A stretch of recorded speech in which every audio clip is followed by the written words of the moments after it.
Thank you. Albion, this year's Global Pacesetter Award winner, fits the description of a small business. It employs 125 people. It has done what Administrator Mills has stated. It is outbuilt, outcompeted, and out-innovated. Albion, in its 55th year of business, selling products for human and plant nutrition around the globe. It has well over 150 patents in the area of mineral chelate chemistry, so it's out-innovated. Since 2007, during the tough economic downturn, Albion's sales have grown 99%, of which 24% has come from exports. It's outcompeted.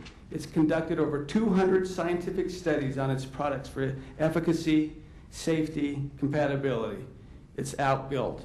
The table grapes, apples, avocados, berries, and melons you buy at the grocery store have probably been fortified with Albion Minerals. Since 2007,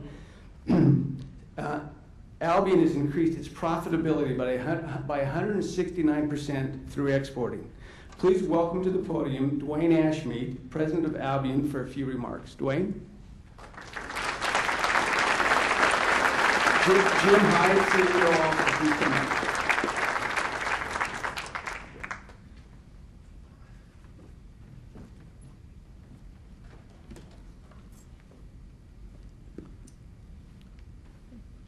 I can't see.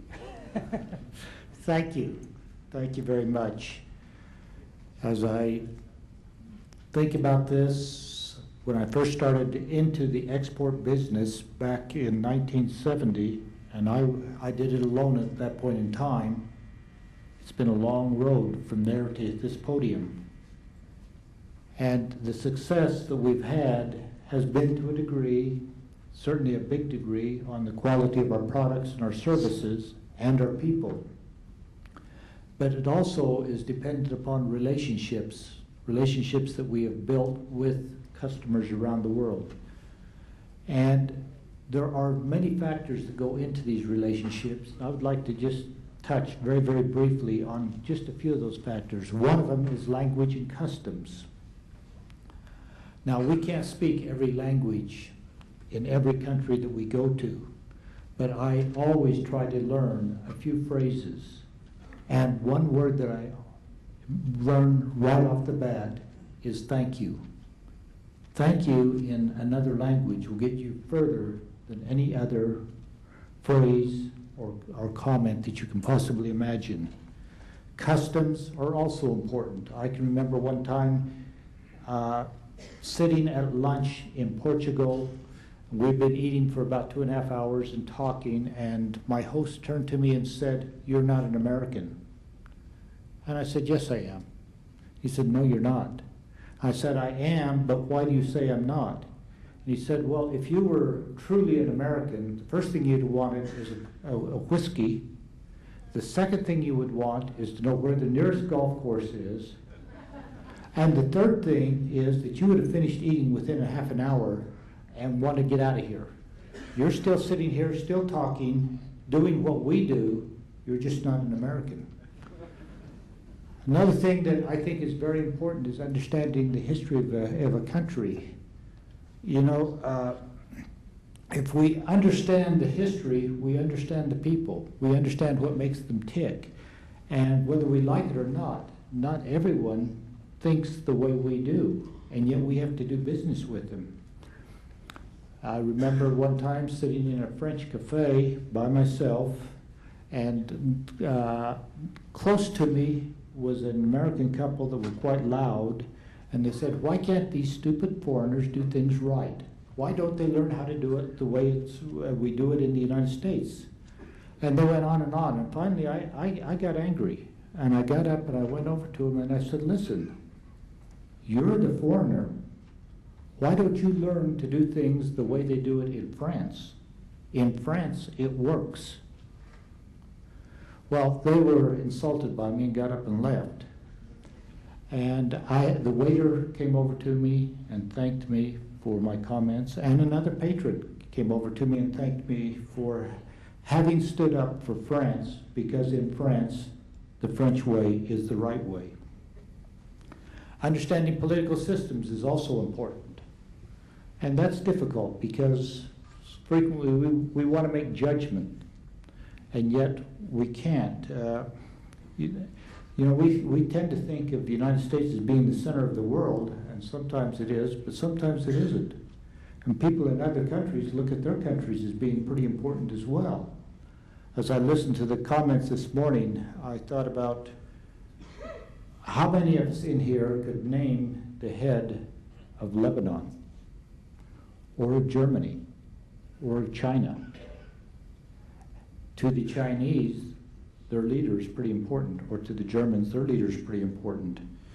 Consequently, I spend a lot of time, when I can, listening to international news reports, not originating in the United States. So, reports like BBC, which gives me a different perspective on the world than what I would get if I were listening to what's happening in Utah.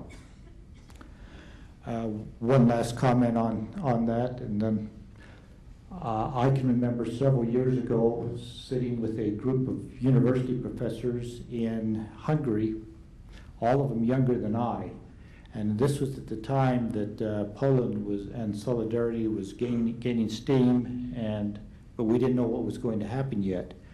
And I turned to these professors in an apolitical way and said, do you think that Poland is going to revolt from the Soviet bloc? And they said, oh no, they wouldn't dare. And I responded, well, I seem to recall in 1956, you dared. And one of the young professors, who was, as I say, much younger than I, said yes, but then we needed the Soviet Union to come in and tell us what was right. And he meant it. Well, understanding that helps me to understand them, whether I agree with it or not.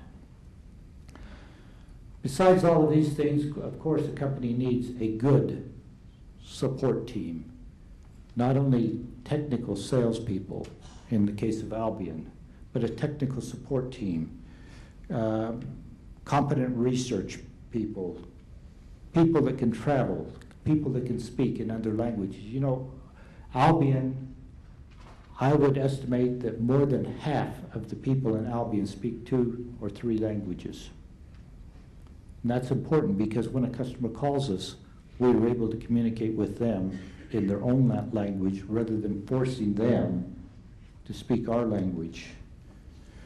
So, in summary, on behalf of the people that are here, and there are a lot of Albion people here,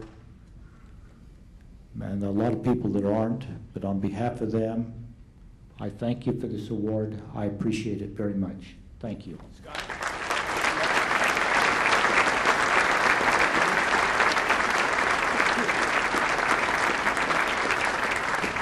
So on behalf of ZionsBank, we are pleased to present to Albion the 2011 ZionsBank Global Pacesetter Award to Jim Hyde, CEO of Albion, and Dwayne Ashmead, President. Thank you very much.